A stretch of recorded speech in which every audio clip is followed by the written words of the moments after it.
ma isleedahay ciidamada Etoobiyaanka ayaa Soomaaliya soo geli lahaa haddii aysan ka haysan gacan saar Mareykanku? horta jawaabta gaabani waa maya.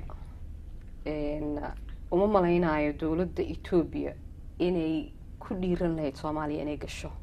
haddii aynan ka haysanin gacan saar iyo support dowladda Mareykanka. taa waxay ku saleysnaanaysaa dhowr waxyaabood, laakiin waxa loo baahan yahay kale gacan saarka dowladda Mareykanka kaliya ma ahane Soomaalina gacan saar bay lahaayeen qaarkood. taa laftirkeeda isku haleyn bay nimankan siisay. geesinimada ugu weyn waxay ka timid gacan saarka ay leeyihiin Mareykanka, waliba khaasatan gacan saarka ay leeyihiin dagaalkan ay maaragtay argagixisooyinka ku hayaan. waxay noqotay ajenda cusub oo u sharciyeyso u banaysay inay noqdaan ururka ama dowladda kaliya geeska Afrika Washington gacan saarka la leh oo loogu soo gabado geeska Afrika oo dhan si maaragtay loo siiyo macaawinaad military. marka militariga macaawinaadiisa ay bixiso Mareykanka oo militariga Ethiopia lagu dhiso waxay yiraahdaan program waxa jira yiraahdaa food for aid for food. 80% macaawinadaas waxay gashaan militariga. raashinka ma aha in Ethiopiaanka baahan oo meelaha jooga masaakiinta loo qeyb waa raashinkii militarigu cuni lahaa, waa tababarkii militariga, uniformskoodii. marka militariga Ethiopia aidkii ka imaanayay Mareykanka si toos ah loogu appropriate gareeyay. iyaguna marka inay maaragtay sameeyaan marka intelligence informationka iyo securityga iyo inay noqoto rug geeska Afrika ku taalo Mareykanku ay maaragtay intelligence support iyo international community-gu kamana run sheegin daacad si aan uma gelin inay xaliyaan dhibka Soomaaliya. Soomaalidu waxa waay 20 sano oo dictatorship, 20 sano oo dadkii is-aaminaadoodii iyo kalsoonidii lagu qabay dawladnimada yaa halowday. marka kalsoonidii dadka si loo soo celiyo waa in la keeno mashruuciyo dadkii maaragtay trustigoodii institutionska ku soo celiya. intii la keeni lahaa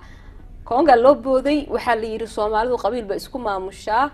aynu qabiiladooda barana xitaa maaha, aynu qabiiladooda dhahna wax ku qaybsado oo marka qabiiladii oo qabyaaladii intay dhex gashay waa wadaaba qabiil iyo qabyaalad iyo kala saaray waa clanism. qabyaaladii oo marna reer galbeedkii ay waxay rabaan ku sameeyeen markay dadka gumaysanayeen, markii ka dambeysayna dawladda civilka ahayd iyo tii militariga aad loo maaragtay dhiiqeeyay baa la yiri haddana dib wax loogu qaybsado. marka waxay moodaa dadkan reer galbeedka iyo international community-gu si daacad ah inay u xaliyaan arrinta Soomaaliyeed, marnaba inaynan ka u gelin.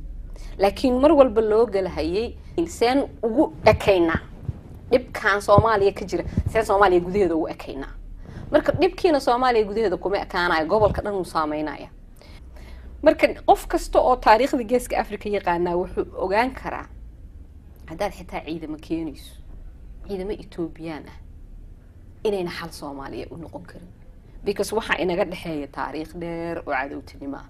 anta dawlad Soomaaliyeed oo nin reer hebeli wata aamin weeyday miyaa dawlad Ethiopian aamin karta? aaminkaas ma ina dhexmarineen. marka in wax la isugu dhiibo oo la yiraahdo ciidamo Ethiopian nabad ka keenaya Soomaaliya khalad bay ahayd, siyaasad khaldan bay ahayd. labadan dawladood waa daris, labadan dawladood colonial process-ki baa isku diray, labadan dawladood colonial process-ki ka hor bay dagaalami jireen. laba group oo ethnically oo region-kan weligood ku loolami jirtay bay ahaayeen. sidee marka xal ugu noqonaysaa Soomaaliya in ciidamo Ethiopian ay imaadaan? ma noqonayso. qof kasta oo yaqaan taariikhda gobolka oo inuu daacadnimo uga run sheega rabaan waa sheegi karaa arrintii waa in dhafarka galis wadankii oo Soomaalidiiba iyaga arrimahoodii wali ayna xalinin oo Soomaalidii wali colaadeedii afka kala hayso waa boog inuu ku taalo colaadeena dagaalka sokeeye. boogtii iska dhaaf in la daaweeyo biskoote wali dhiigi baa daadanaya. Soomaalida xabad bay soo haysataa. nabadda ay ilaalinayaan Ethiopiaanka askarta marka xagee taala inay isweydiino maxay keentay marka waxay keenaysaa iyadoo dab ka holcaaya meeshii. wax khaladaadkii ugu horeeyay oo ka dhacay Soomaaliya waxay ahayd haddaad xusuusato aan wax yar ka baxatan Ethiopiaanka Mareykanku 93 markay tageen oo ninkaas saxnuuni miyaa magaciisa Algerianka aha uu ku waaninayay dhex gelina qabaa'ilkan Soomaalida oo is haysta qaar ha cambaaraynina qaar ha la jirina waxa luus gareynaysan neutrality-gina dhexdhexaad ma noqon kartaan hadda arrintan dhex gashaan oo intay Mareykanku isyeelayeen ay dhaheen dadka qaar baan la jirnaa qaarna waa ugaarsanayna wixii ka raacayna la ogaa markaas ay ahayd markiina way ku gubteen khalad bayna ahayd inay dhinac raacaan haddii marka ayaantaas oo halkaas maraysayo hebel baan raadsanaynaa hal shakhsi intay dhaheen ay ku gubteen iyadoo wali colaadii taaganta iyadoo wali la isdiriraayo askar amxaara ay Ethiopian anu Ethiopian qoran amxaaran dhahay inkastoo nimanka hadda Tigray iyo wax walba ay yeesheen waxaan wanaagsan Soomaalida dhan baa cudurkaas qabta askar baan soo wadanaynaa Ethiopian ah dawladii hadday inta tiri Soomaaliya la rabay inay keento nabadii iska dhaaf ay xasiliyaan iyagii dad shacabkii dib u laynayaan dabkii holcaya dabka lagu soo daray annagii argagixis isku noqonay oo dagaal sokeeyay inagu socday oo dhiigeena baxay oo annagii aan islaynay baa waxa la inoo keenay ciidamada iyo taangiyo Ethiopian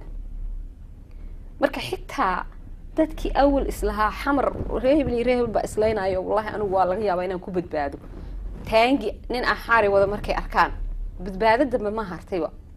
isna nimankan Ethiopian-ka ah ajendadoodu wax kala ma aha dawlad xoog leh oo nabad ah oo dhaqaale leh oo tacliin leh inay Soomaaliya ka dhalato iyagu waligood waxay u arkaan inay iyaga ku tahay wax duqeynaya nimankii baa waxa la keenay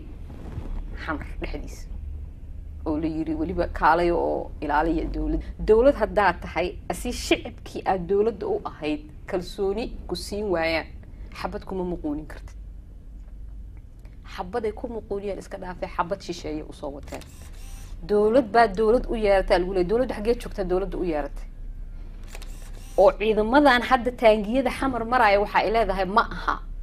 ciidamo igu soo duulo inay gumeystaan rabaan maba lagu ogola xataa inaad tiraahid waa gumeysi marka maxaa xuquuqul insaan ka hadalaa gudubka adinku aad heleysaan hadaatiin maartay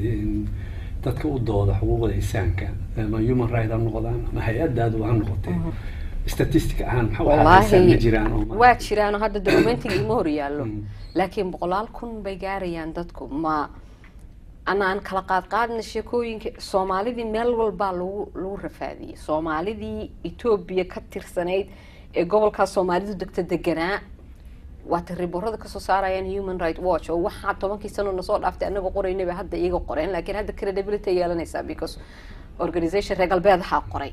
taasi waa meel ka soo tag tii horta ahayd bay yimaadeen dadkii bay barakiciyeen baladweyne bay dhabo xamar waa su'aal fiican horta midda waa runta oo anagiyo xabad isku haynaa dad kale noo yimaadeen waa runta ay horta waa in laga run sheego oo 91diisay ahayd 2006 xamar ma ahayn oo I stand to be corrected 2006 especially nimanka maxaakiimtu nabadii ay keeneen xamar waa loo bogay waxayna ahayd wax ka soo bilowday shacabka oo la isku waafaqay laguna raacsanaa warlordskina looga hor yimid marka waa taa midda aan ka waday anagoo wali xabad soo haysanaa la inaga kor yimid anagoo wali xal gaarin oo xal nabadeedo aynu dhihi karro waa chapterkii waa la xiray dagaal sokeeyay anagoo wali taa inoo dhaawaceen wali furay yahayba ya arintii haddana waxay aaday dhan kale gumino toon iyo argagixis maxay kala yihiin waxay ku xiran tahay dhanka aad ka soo jeedo horta laba kalmadood oo la isbarbar dhiga ma aha qofka gobonnimo doonka ay waa qof xaqiisii oo duudsan oo la dulmiyay soo dhacsanayo qofka bini aadanka ah inuu ka dhiidiyo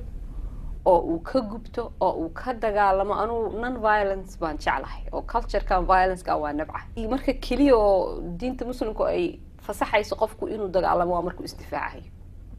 marka qofka gumeysiga la dirirayo oo gobonnimo doonka ah waa qof xaqiisii difaacaya xaqiisii soo dhacsanaya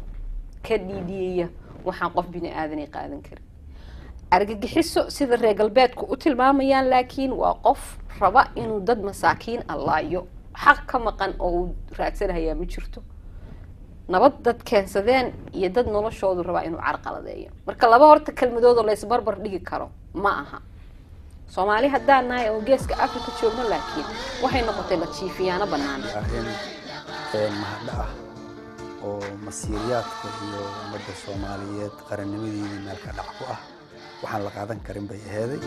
laakiin